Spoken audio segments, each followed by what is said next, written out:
नमस्कार साथियों, स्वागत है आपका आज के सेशन में।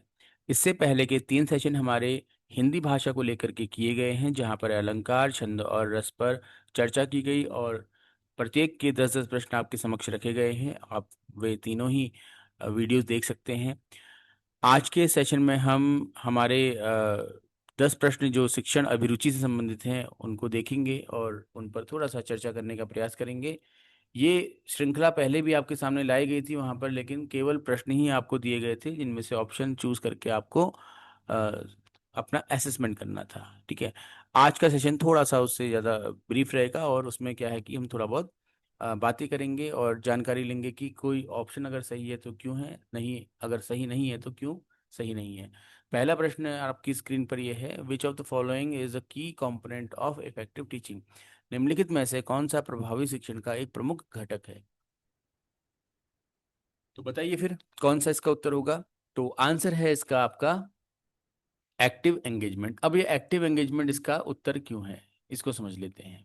देखिए, सबसे पहले तो पनिशमेंट इसका आंसर नहीं है, रोट मेमोराइजेशन इसका आंसर नहीं है और टीचर डोमिनेंस इसका आंसर नहीं है।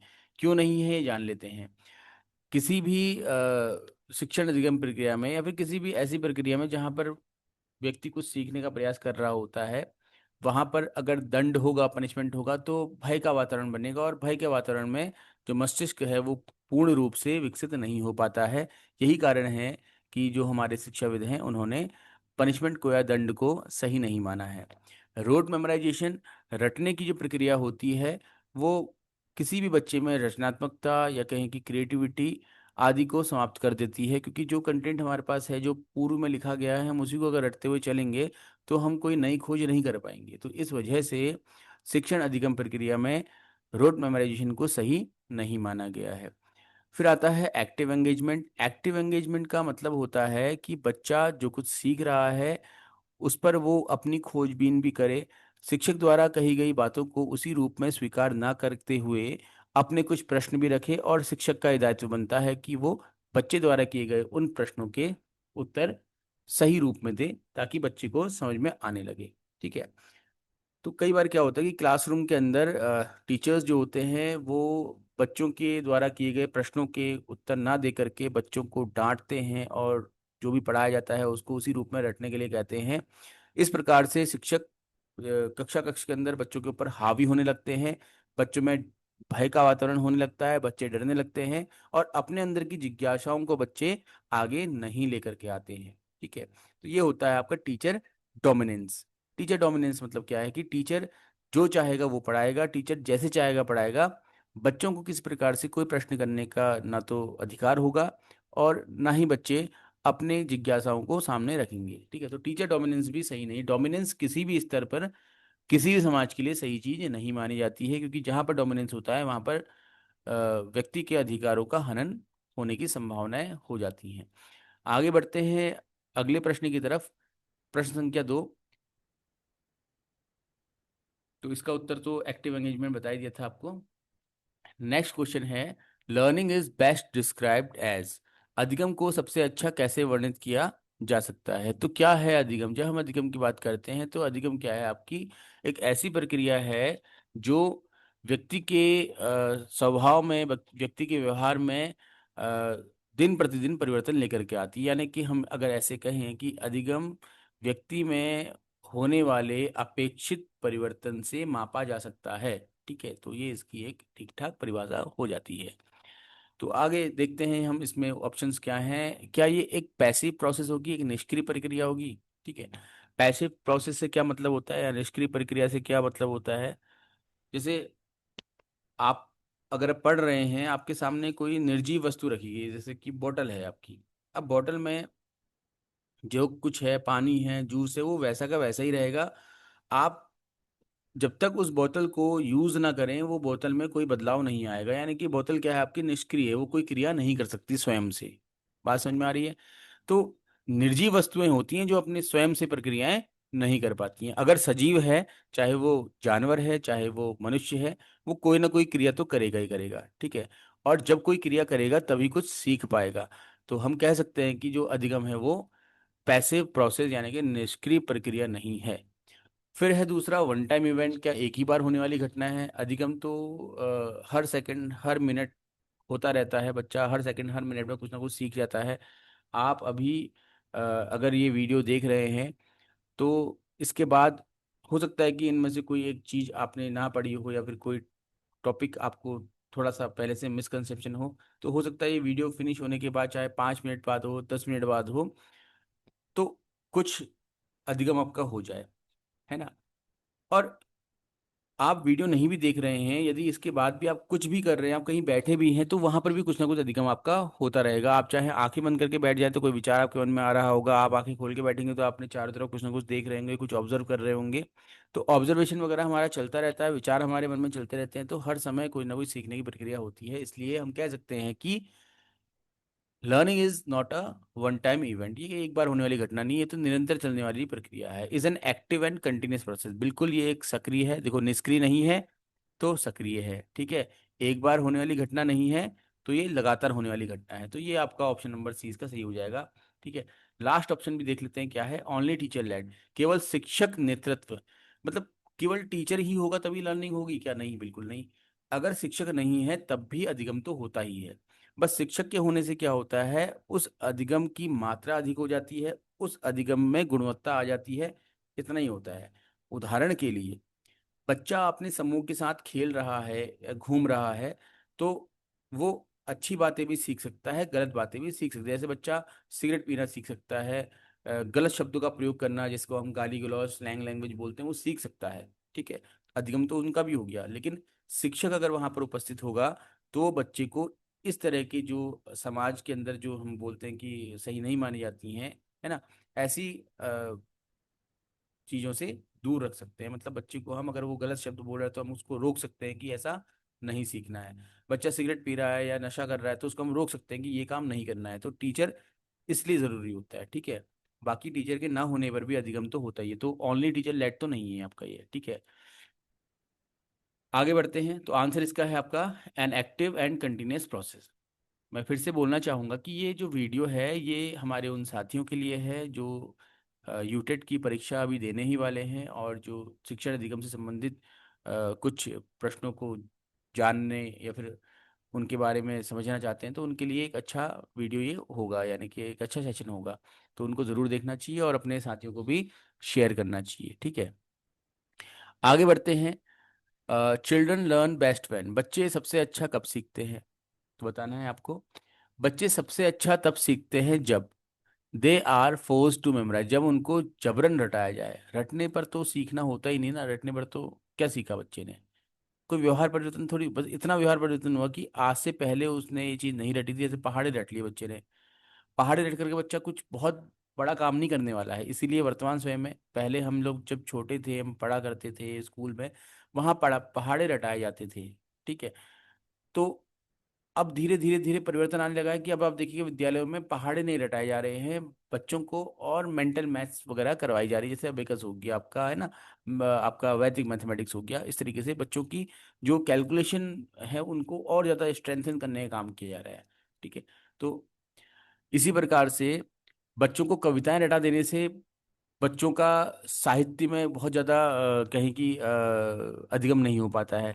बच्चों को स्वयं से छोटी छोटी छोटी छोटे शब्दों की तुकबंदी करना, दो दो लाइनें लिखना, ऐसी अगर हम अभ्यास करवाएंगे तो बच्चे के अंदर क्रिएटिविटी सृजनात्मकता आएगी और वो साहित्य रचना सीख पाएगा। तो कहने का मतलब कुल ये है कि रटा करके कुछ नहीं होता। तो learning is meaningful and contextual, जब अधिगम सार्थक होता है, मतलब जो बच्चा सीख रहा है, बच्चे को उसका मतलब पता लग रहा है, बच्चा उस अधिगम को, जो कुछ उसने पढ़ा है उसको अपने जीवन से जोड़ पा रहा है, तो हम कह सकते हैं कि जो अधिगम है वो क्या है आपका, संदर्भ आधारित है, कंटेक्चुअल है और मीनिंगफुल है, ठीक है। बच्चे को लग रहा है कि हाँ ये तो मेरे काम का है। उदाहरण के लिए, हमारे जो साथी अभी इस वीडियो को देख रहे हैं, अगर आपका पेपर होना है यूटेट का और इससे पहले आपने पेपर दिया ही नहीं है, ठीक है, तो आप बहुत ज़्यादा ध्यान लगा करके इस वीडियो को देखेंगे और समझने का प्रयास करेंगे, ठीक है। हर एक चर्चा को, हर एक वाक्य को समझेंगे। लेकिन जो एक साथी ऐसे हैं कि जिन्होंने रैंडमली ये वीडियो खोल लिया है और उनका कोई मतलब ही नहीं है, कोई परीक्षा ही नहीं है उनकी आसपास होने वाली, तो शायद वो इसको देखे भी ना, ठीक है। उसी तरह से आप जो साथी इसको देख रहे हैं यूटीटी की तैयारी के लिए, अगर आपके सामने अचानक से कोई ऐसा वीडियो खोल दिया जाए जहां पर आपसे देश विदेश की बातें की जा रही है, जिसका कोई मतलब नहीं है अभी, क्योंकि परीक्षा देनी है आपने 2 दिन बाद, ठीक है, तो आप उन बातों पर ध्यान नहीं देंगे, ठीक है। आई होप समझ गए होंगे। तो सार्थकता का होना जरूरी है, तभी बच्चा सीखने के लिए प्रेरित होता है। तो ये इसका आंसर हो सकता है, ठीक है। दे आर स्कॉल्ड रेगुलरली, बच्चों को रोज डांटा जाए, डांटने पर तो बच्चा डर जाएगा ना, कहाँ सीख पाएगा, ये तो पनिशमेंट हो गया एक प्रकार से। दे सिट साइलेंटली, बच्चे चुपचाप बैठे हुए हैं, नहीं निष्क्रिय हो गए हैं। तो निष्क्रिय भी नहीं होना चाहिए, रटना भी नहीं चाहिए, ठीक है, बच्चों को डांटना भी नहीं है। अगर मीनिंगफुल लर्निंग होगी तो बच्चा खुद ही सीख जाएगा। आगे बढ़ते हैं नेक्स्ट। पहले तो इसका ऑप्शन का आंसर आएगा आपका, ठीक है, फिर अब नेक्स्ट क्वेश्चन की तरफ चलते हैं। Which of the following is a child centred strategy, निम्नलिखित में से कौन सी एक बाल केंद्रित रणनीति है।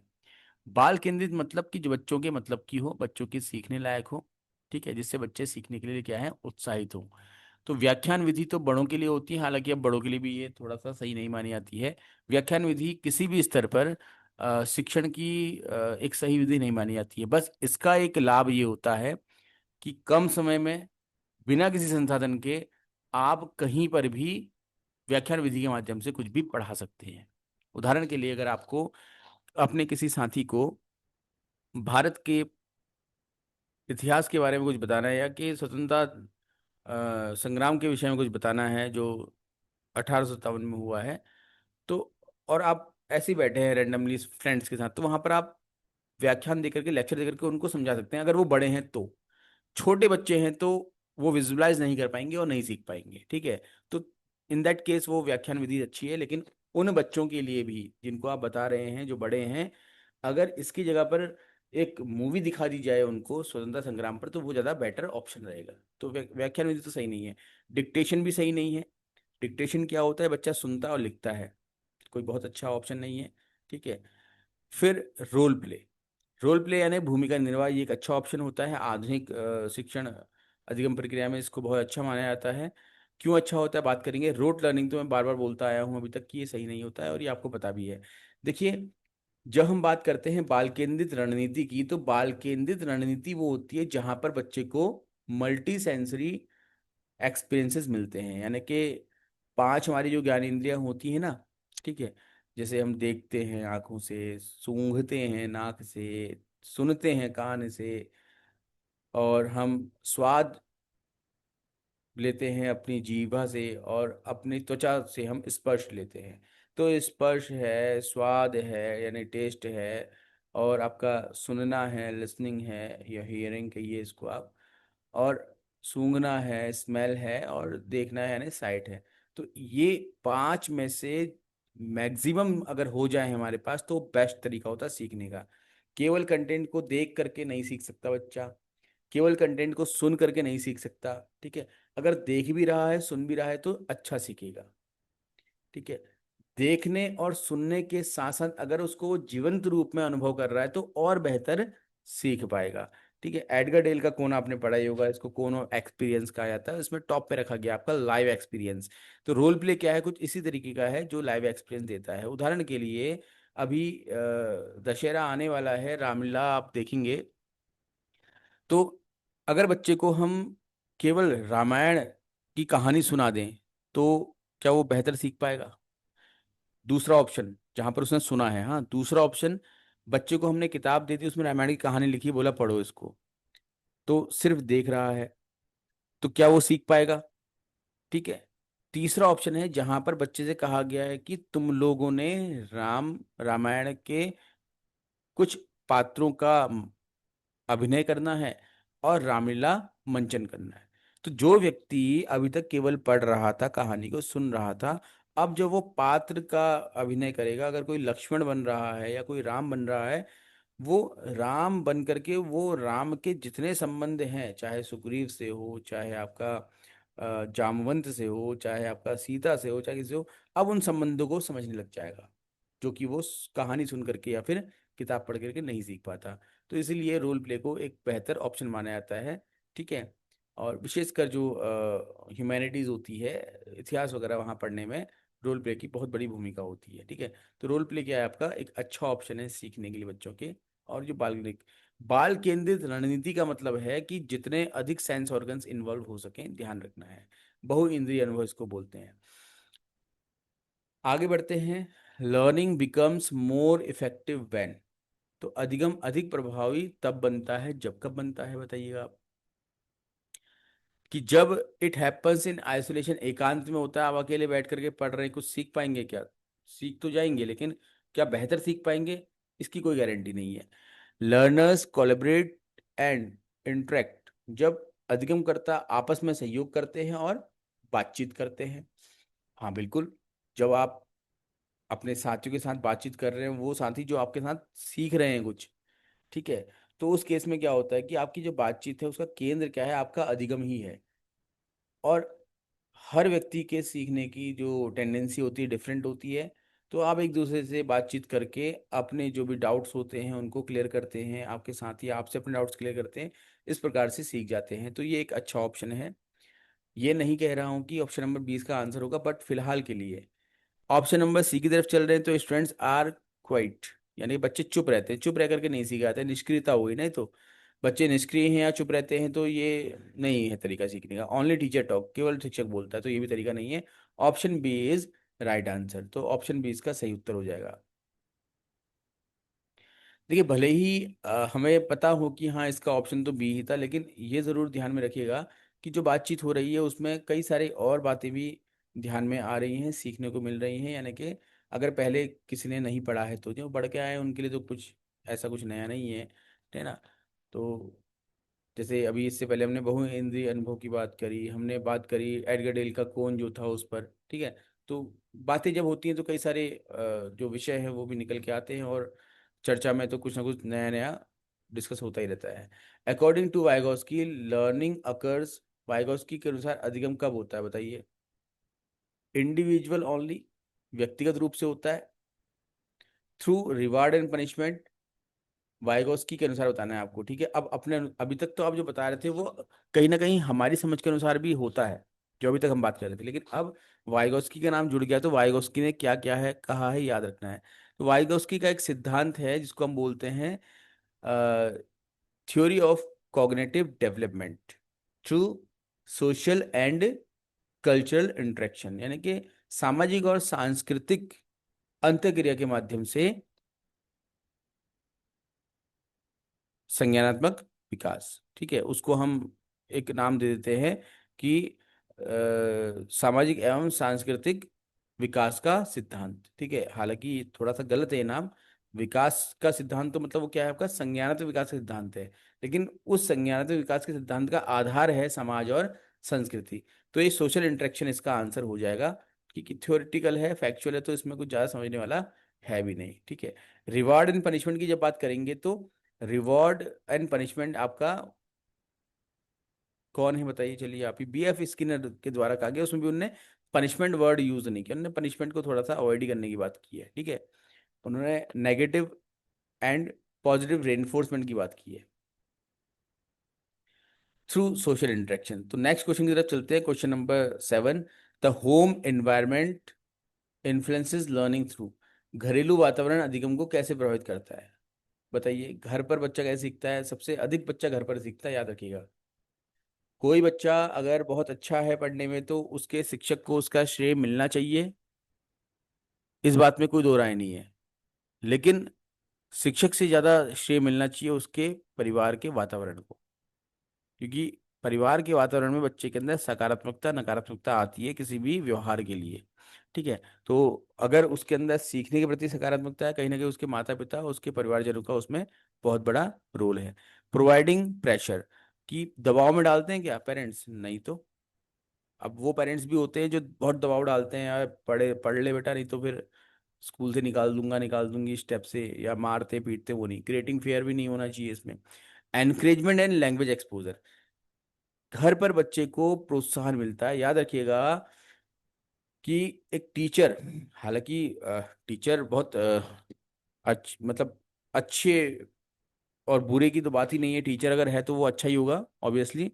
तो टीचर काफ़ी ज़्यादा अपने बच्चों से, मतलब जो स्टूडेंट्स होते हैं उनसे एसोसिएटेड होते हैं, लेकिन फिर भी कहीं ना कहीं जो एसोसिएशन एक मदर का, एक फादर का अपने बच्चे के वेलबींग के लिए होता है, वो टीचर का उस लेवल का नहीं हो पाता।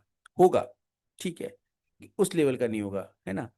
तो आप सोचिए कि घर पर जो पेरेंट्स, जो पूरी तरह रिस्पॉन्सिबल है बच्चे के अपब्रिंगिंग के, वो बच्चे को एनकरेज करेंगे नहीं करेंगे सीखने के लिए। भले ही वो डांट रहे हैं, उस पर गुस्सा कर रहे हैं, वो अलग बात है, लेकिन कहीं ना कहीं वो उनको उसको अगर एनकरेज करते हैं तो उसका प्रभाव बच्चे पर पड़ेगा। बच्चे को भाषा, जब बच्चा स्कूल नहीं जा रहा होता है ना, जन्म से 3 वर्ष तक की आयु तक बच्चा बिल्कुल विद्यालय नहीं जाता, किसी प्रकार का कोई उसको फॉर्मल इन्वायरमेंट नहीं मिलता, तो घर पर ही सीख रहा होता है, भाषा सीख रहा होता है। जैसे उसके पेरेंट्स बोल रहे हैं वैसा ही सीख रहा होता है। बच्चे के पेरेंट्स अंग्रेजी बोल रहे हैं तो अंग्रेजी सीखता है, पंजाबी बोल रहे हैं तो बच्चा पंजाबी सीखता है, बंगाली बोल रहे हैं तो बंगाली सीखता है, हिंदी बोल रहे हैं तो हिंदी सीखता है, कुमाऊनी बोल रहे हैं कुमाऊनी, गढ़वाली बोल रहे हैं गढ़वाली। जो भाषा उसके घर पर बोली जा रही है बच्चा वही भाषा सीख रहा होता है। तो भाषा का एक्सपोजर भी बच्चे को अपने घर से मिलता है। और जब बच्चा बोलना शुरू करता है तो गलतियां भी सुधार जो है वो पेरेंट्स द्वारा की जाती हैं, ठीक है। तो ये एनकरेजमेंट और लैंग्वेज एक्सपोजर घर से मिलता है जो सीखने में हेल्प करता है। रिस्ट्रिक्टिव एक्टिविटीज, बच्चों की गतिविधियों को कभी भी प्रतिबंधित घर पे नहीं किया जाता है, ठीक है। नेक्स्ट क्वेश्चन है, which is true about learning in social context. सामाजिक संदर्भ में अधिगम के बारे में क्या सत्य है, बताना है आपको। इट हैप सामाजिक संदर्भ में, याद रखें, अधिगम के बारे में क्या सत्य है की बात नहीं हो रही, सामाजिक संदर्भ में क्या सत्य है। It happens best when student are alone. समाज है तो बच्चा अलग अकेले कैसे हो जाएगा। समाज तो तब बनता है ना दो या दो से अधिक लोग मिलते हैं। It improves with peer interaction, बिल्कुल इंटरेक्शन हो रहा है पीयर्स का तो समाज बनेगा। Teacher should avoid group work, group work ही अगर अवॉइड कर देगा टीचर तो फिर सोसाइटी या समाज का की जो संकल्पना है वो यहीं पर खत्म हो गई। Only formal setting matters, formal की बात नहीं हो रही, तो समाज का जो एकमात्र जो ऑप्शन यहाँ दिख रहा है वो है इंटरेस्ट। देखो, समाज में सबसे अधिक इंपॉर्टेंट होता है कि अंतःक्रिया, यानी कि इंटरेक्शन, ठीक है, बातचीत। तो ये आपको ऑप्शन नंबर बी में मिल रही, तो ऑप्शन नंबर बी ही इसका सही उत्तर होगा। यहाँ पर आपसे एक प्रश्न मैं करना चाहूंगा कि पीयर इंटरेक्शन की जब बात की जा रही है तो जब हम पढ़ते ना विकास की अवस्थाएं, तो विकास की कौन सी अवस्था में साथियों के साथ बातचीत करके सीखने का सबसे अधिक प्रभाव पड़ता है बच्चे के अधिगम में। तो पेयर इंटरेक्शन जो होता है वो किस अवस्था में सबसे अधिक होता है। ऑप्शन है आपके लिए, ऑप्शन नंबर ए शैशवावस्था यानी कि infancy period, option number B childhood यानी बाल्यावस्था, ऑप्शन नंबर सी एडोलसेंस यानी किशोरावस्था, या ऑप्शन नंबर डी एडल्टहुड या युवावस्था। आपने बताना है कि इन चार में से कौन सी अवस्था यहाँ पर पेयर इंटरेक्शन यानी कि साथी के साथ बातचीत करके सीखने का सबसे अधिक प्रभाव पड़ता है, ठीक है, बताना है आपको। इससे पहले के एक सेशन में ये प्रश्न मैं कर चुका हूँ ऑलरेडी, तो जिन्होंने वो सेशन देखा उनको पता होगा। बाकी जिनको नहीं बताया तो वो लोग इसका सही उत्तर बताएं कमेंट बॉक्स में। और अगर गलत आंसर आपका आएगा तो मैं आपको रिप्लाई में सही उत्तर इसका बता दूंगा, ठीक है। आगे बढ़ते हैं नेक्स्ट क्वेश्चन की तरफ। Dual language learning helps children. द्विभाषिक अधिगम बच्चों की सहायता करता है। अगर बच्चा दो भाषाओं में सीख रहा है तो याद रखना है, इस पर भी बातचीत पहले हो चुकी है ना। जब हम वाइगॉस की पढ़ रहे थे उस टाइम पे बात हुई थी इस पर, मुझे याद है अभी भी। तो जितनी अधिक भाषाओं का ज्ञान आपको होता है, आपके सीखने के जो अवसर है, जो अपॉर्चुनिटीज है उतनी बढ़ जाती है। उदाहरण के लिए आपके पास 5-6 किताबें पढ़ी हैं और हर किताब अलग भाषा में है। एक हिंदी भाषा में है, एक आप पंजाबी भाषा में है, एक तेलुगु में है, एक मलयालम में है, एक बंगाली भाषा में है, ठीक है। आपको सिर्फ हिंदी आती है, आपके सीखने के अवसर कितने हुए बताइए, 1/5। तो जो हमारे साथी गणित के हैं तो आप परमुटेशन कॉम्बिनेशन लगा करके खुद अंदाजा लगा सकते हैं कि सीखने की पॉसिबिलिटीज कितनी रही, है ना। 5 में से एक बार सीख पाएंगे आप सिर्फ। अगर आपको दो भाषाएं आती तो सीखने की जो अपॉर्चुनिटीज हैं वो 2/5। अगर आपको 5 भाषाएं आती हैं तो 5/5। तो 100% सीख जाएंगे आप। 5/5 मतलब 100% सीख गए आप, ठीक है। तो कहने का मतलब यह है कि जितनी अधिक भाषाएं उतना अधिक सीखने के अवसर, और जितने अधिक सीखने का अवसर उतना ही लाभ भाषा का, ठीक है। तो यही चीज आप पर आपका आएगा, ऑप्शन आप पिक कर सकते हैं। टू गेट कंफ्यूज्ड, क्या कंफ्यूज कर देगी बच्चे को? नहीं, हेल्प कर रही हो तो। To forget their mother tongue, क्या बच्चा, अब आप बताइए, आप अगर कुमाऊनी भाषा बोलते थे अपने पेरेंट्स के साथ बचपन में, और अब आप हिंदी और अंग्रेजी माध्यम विद्यालय में पढ़ करके हिंदी और अंग्रेजी बहुत अच्छा बोलते हैं, तो क्या आप कुमाऊनी भूल गए? नहीं ना। ऐसे ही अगर आपने हिंदी माध्यम से पढ़ा है, आपको हिंदी बहुत अच्छे से आती थी पहले, फिर आपने इंग्लिश सीखी, अब आप इंग्लिश बहुत ज़्यादा बोलते हैं, पढ़ते भी इंग्लिश में ही है, तो क्या आप हिंदी भूल गए? नहीं। तो ऐसा बिल्कुल नहीं है कि आप कोई नई भाषा सीख रहे हैं तो अपनी मातृभाषा भूल जाएंगे, नहीं। टू डेवलप कॉग्निटिव फ्लेक्सिबिलिटी, सीखने के अवसर प्रदान कर रही है, यानी कि संज्ञानात्मक लचीलापन विकसित करने का ये काम कर रही है, ठीक है। तो टू स्पीक ओनली इंग्लिश, ये तो कोई लॉजिक ही नहीं बनता है ना। ये बस एक कह सकते हैं कि खोखलापन कर दिया है हमारे देश में, कि जिनको इंग्लिश आती है वो इंटेलिजेंट होते हैं, जिनको इंग्लिश नहीं आती वो मूर्ख होते हैं। बिल्कुल नहीं है ऐसा, ठीक है। तो भले ही आप कितना ही अच्छा कम्युनिकेशन कर रहे हो इंग्लिश में, उसका मतलब ये नहीं कि आप बहुत इंटेलिजेंट होंगे। और दूसरी तरफ अगर आपको अंग्रेजी नहीं आती, इसका मतलब नहीं कि आप डल हैं, ठीक है ना। पहले के समय में हमारे जो पूर्वज रहे हैं, जिनने बड़े बड़े किताबें लिखी, वेद लिखे, उन्हें अंग्रेजी नहीं आती थी, लेकिन आज के सो कॉल्ड विद्वानों से कई अधिक विद्वान थे, ठीक है। तो बस भाषा जो है वो सीखने का अवसर दे रही है।